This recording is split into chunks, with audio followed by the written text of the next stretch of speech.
Very good evening to you, wherever you're watching us from. This is The Public Opinion, and my name is Marshall Mudo. Stay tuned.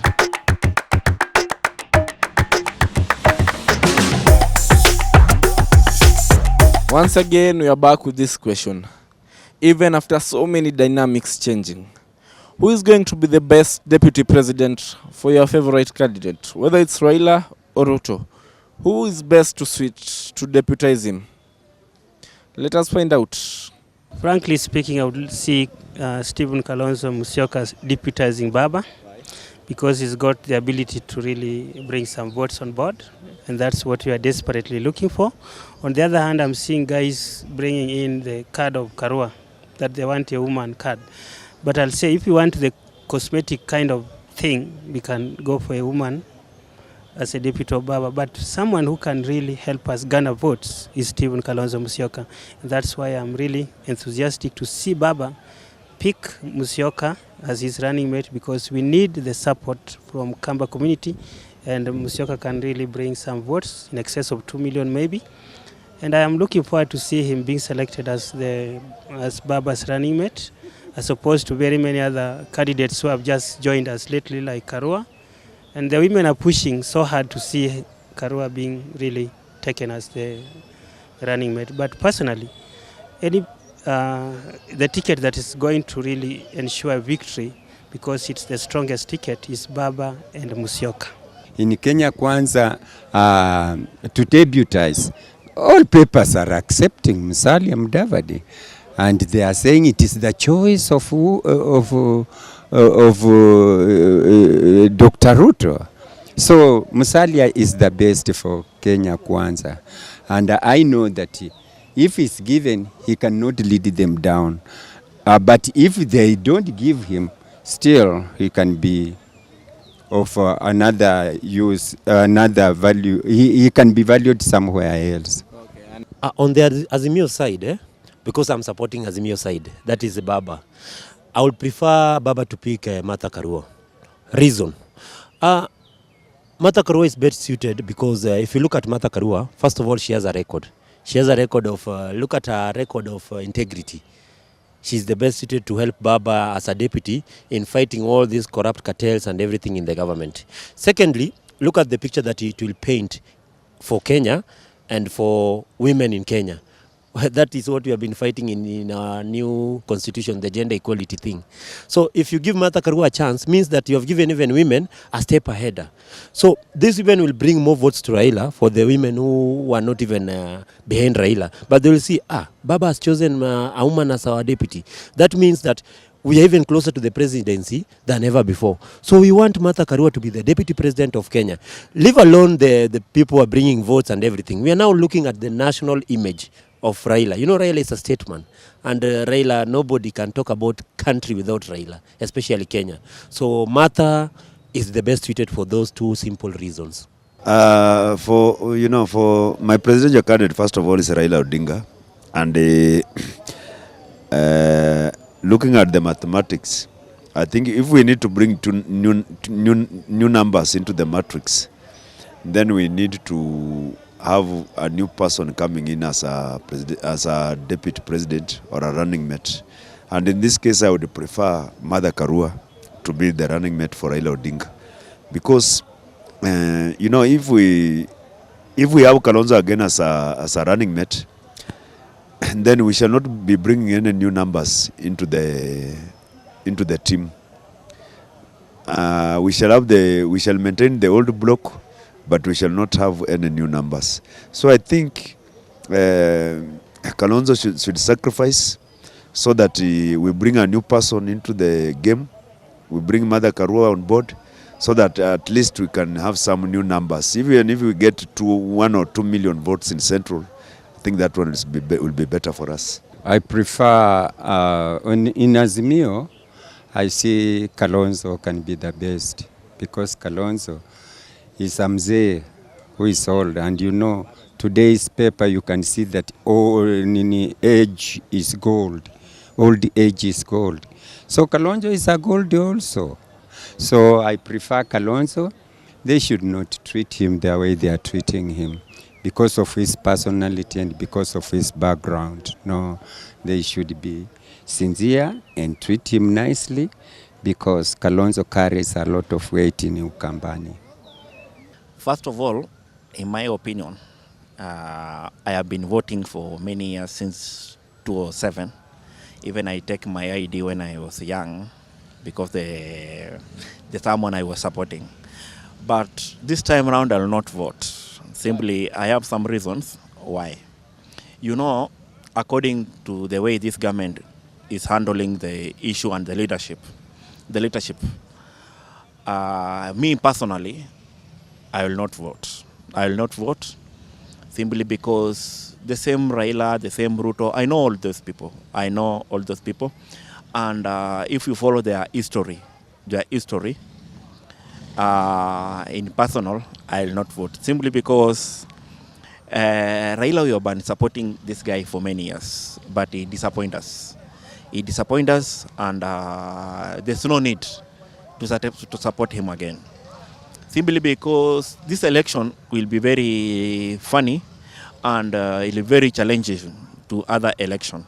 Simply because when you see Central, people of Central, most of the years, they normally vote as one block. But this time round, they have divided. You see, they have divided. Even you see Ukambani, they have divided. If you see Western, it's a stronghold of Raila, but this time round, it's divided. You see, what I can see, many people, they will vote for Ruto. But according the way I see, the result, when the result comes, Ruto will never be given an opportunity to lead this country. You see, that is the problem. He never given opportunity to lead this country. You see. But what I can say, if I can think later, because it's too early, like this, it's too early, I cannot talk right now. I can vote for Ruto. Simply because Ruto is always supporting hustlers, and Ruto is someone who can listen for young people, and who can support small business traders, and is someone you can talk with him. It's free, you can talk with him. Number one, for Azimio, the best preferred presidential candidate and running mate should be His Excellency Kalonzo Musyoka. And the reason why I'm saying His Excellency Kalonzo Musyoka is that I'm comparing with the type of the running mates that who are trying to win and see if they can get that chance of serving Kenyans through Azimio.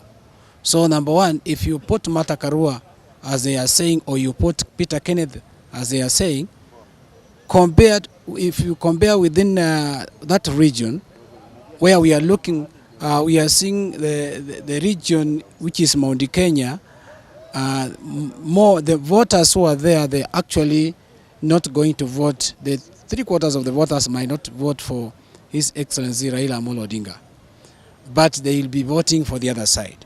And now looking the percentage that Martha Karua or Peter Kenneth can bring, that percentage is very low. And therefore, that's why I say, if you compare both of them,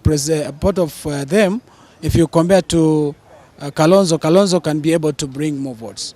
However, also, we are also trying to look at the track records of each one of them. Because we want whoever wins and becomes the President of the Republic of Kenya, he should have somebody that he can work with him harmoniously and able to support each other in their work as they will be doing. And therefore, the best preferred person and the person who can be controlled by the Azimio presidential candidate is Kalonzo Musyoka. So that seat actually, compared to any other region, Kalonzo Musyoka is the best for Azimio as a presidential candidate. Going to the other side of Kenya Kwanzaa, the best preferred presidential candidate is Musalia Mudavadi. Because if you compare either the best preferred running mate to the presidential candidate is Musalia Mudavadi. Because if you compare what Kalonzo, what Rigathi or Kindiki or whoever can bring to the table, or Anwar Gulu, it is not valid compared to what Musalia Mudavadi can bring. And as per now, looking at Kenya Kwanzaa as it is, you realize that in Western region itself, they are waiting. It's like they have not yet decided completely. And they are watching the steps that Mudavadi is going to take in Kenya Kwanzaa. If he's going to be given the running mate, then definitely he will win more votes. Kenya Kwanzaa will get more votes in Western region. Compared to any other preferable or the ones who are looking to be given that chance, Musalia is the most preferred. Which lineup do you think is the best for Nairobi County? You are speaking in Nairobi County. Which lineup do you think is the best in terms of the gubernatorial seat? For the gubernatorial seat, I will prefer the lineup that came up just yesterday. That is Mr. Igathe. Why Mr. Igathe? And we had a team doing his thing from there behind. But I would prefer the Azimio side as they have planned it. Let Igathe be the governor. Let him be deputized by somebody from Wiper coalition, Wiper party. That is maybe Dr. Philip Kaloki. And then let Tim Wanyonyi go to a Senate seat. And then people like what do you call this man? Sifuna. Let him find something to do in government. We understand him and we know he's fighting he's our Secretary General. But on this one, we cannot have a one community leading in Nairobi. Look at, these are my reasons why I'm giving it to Igathe. We saw his track record. He has a brilliant track record when it comes to corporate. And in Nairobi, we need a brilliant and a decision maker. Look at the suffering that we are going through as Nairobi residents over the years. Look at the decision that has been made by the former two governors that have been there. But now we have somebody who has a track record and somebody who will talk for the voiceless. I have heard people talking about Igathe being a deep state project. But leave alone that is just propaganda, the normal propaganda of Kenya. Let's talk about his records. What has he done? What has he done in the corporate world? What will he do for the people of Kenya? And also look at the way he was given the opportunity to be the deputy of Sonko. He showed us that without integrity, I will not work with this man. So that is why I'm preferring that Azimio to choose Igathe as their preferred governor in this county. And in the morning, early morning, on 9th, Sakaja will be home. Yeah, when we choose Igathe as our governor. I think for Nairobi County, I would prefer to see Tim Wanyonyi as the governor and somebody like Igathe or Anne Kananu as a running mate. I think that would be a perfect team. Tim Wanyonyi as the governor. But saying that Tim Wanyonyi to be the deputy for Igathe, I think that's not workable. That's not practical. I think Tim Wanyonyi being the governor and Igathe being the deputy, or Anne Kananu being the deputy, it will be a very perfect combination. Because we know Tim Wanyonyi's capacity. He's a performer. He has been rated twice as a best performing MP, and we see what he has done in Westlands. So he's a very good person, and he knows the challenges of Nairobi County. In Nairobi, if you look at the scenario very well, the best person who is a preferred governor of Nairobi is Tim Wanyonyi. And having look at this way, Tim Wanyonyi has been in politics from being an MCA and therefore again being the two-term MP for Westlands. When we look at the track record of Tim Wanyonyi, he has been able to deliver without tribalism or without being partisan. And again, is the most person preferable because he is able to make Nairobi to have that face and the work that can be done well. If you compare to Richard Ngatia, he has been tested. Yes, he has been tested. He has worked in some parts, but looking at where the issue of KEMSA, he has been heading the KEMSA. That issue of corruption in KEMSA is still holding him. And again, we are looking, if we are choosing from the presidential candidate, you can't choose a presidential candidate from Nyanza. You go again, you choose a running mate from Central Province. And then in Nairobi, you come and then you choose again county governor from Central Kenya. Kenyans, we have 45 tribes and even more. And therefore, each tribe is equal. And in Kenya, we have 5 major tribes. This is Central, Rift Valley, Western, Nyanza and Eastern. These are major tribes that you cannot overlook. And therefore, the best candidate for governorship in Nairobi should be Kalonzo Musyoka. And then he gets a running mate either from Central, not from Central actually, from Eastern Province or any other part of Kenya. That is, if the running mate is going to come from Central. Governor of Nairobi carries a lot of responsibility. He must know how to treat the bosses of Kenya. He must know how to treat the hustlers of Nairobi.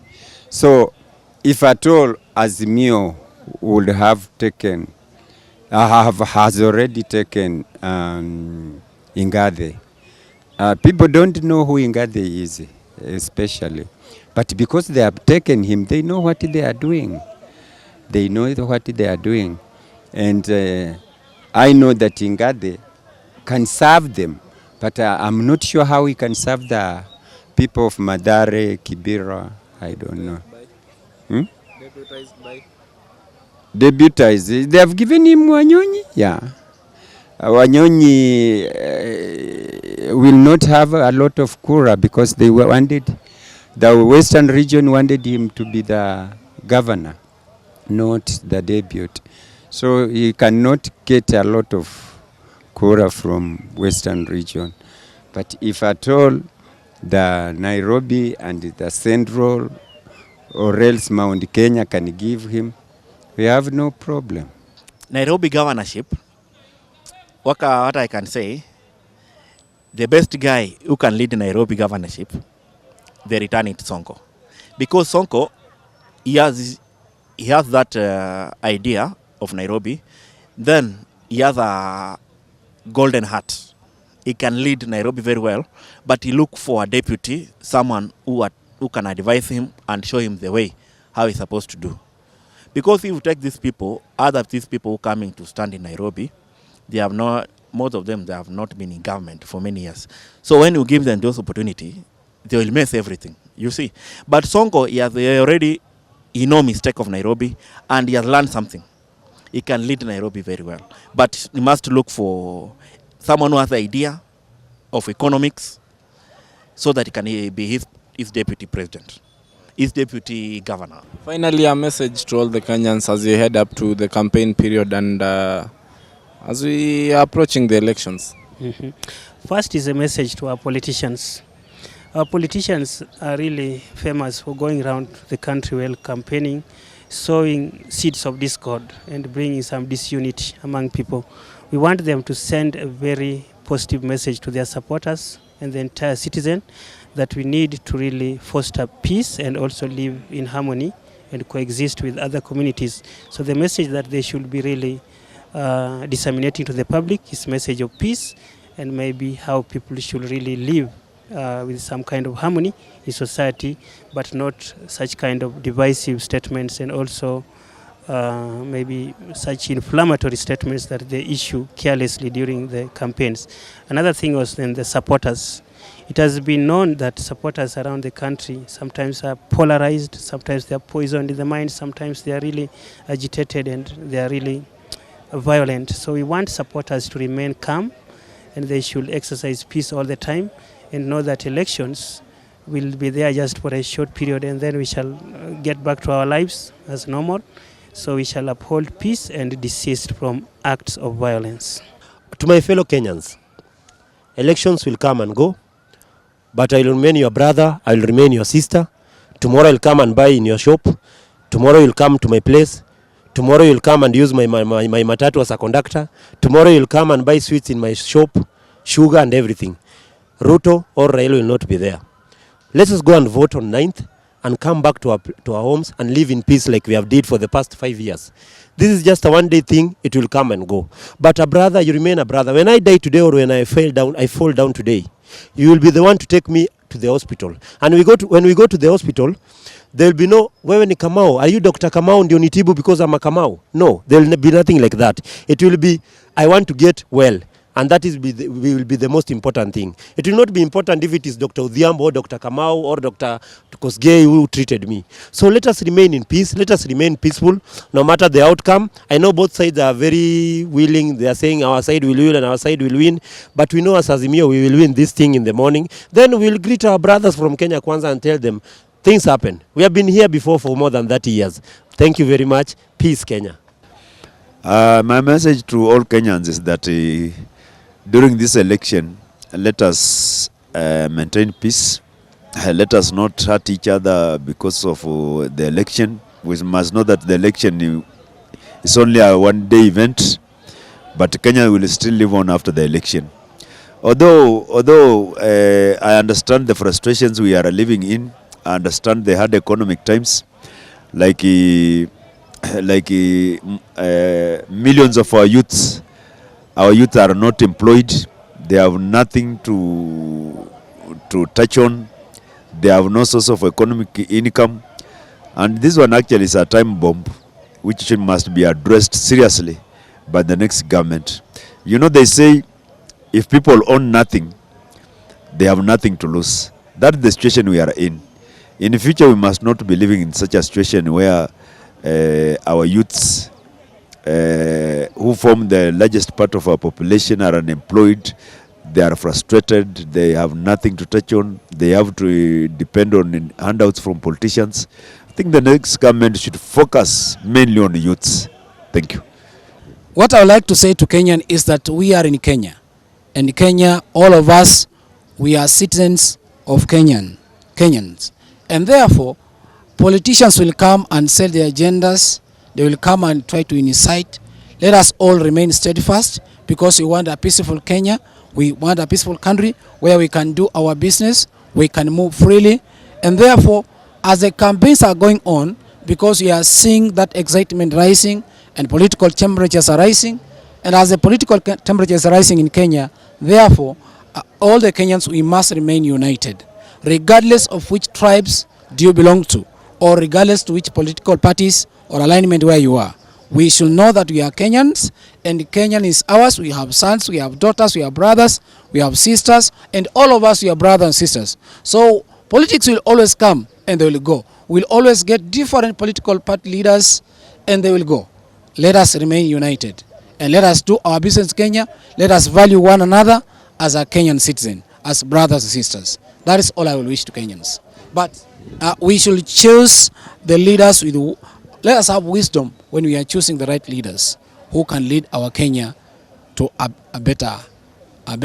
be a better country. The peace should originate from the president and Raila Amolo Odinga. They should know how to handle people, even if they are not with them in politics. They don't stand for the same principles, but they should know how to handle them. So, like the president is the sign of unity. So when the government treats another one different, then we lose the direction. But everybody needs peace. And if it is peace, it should originate from the president and his chief advisor, Raila Amolo Odinga.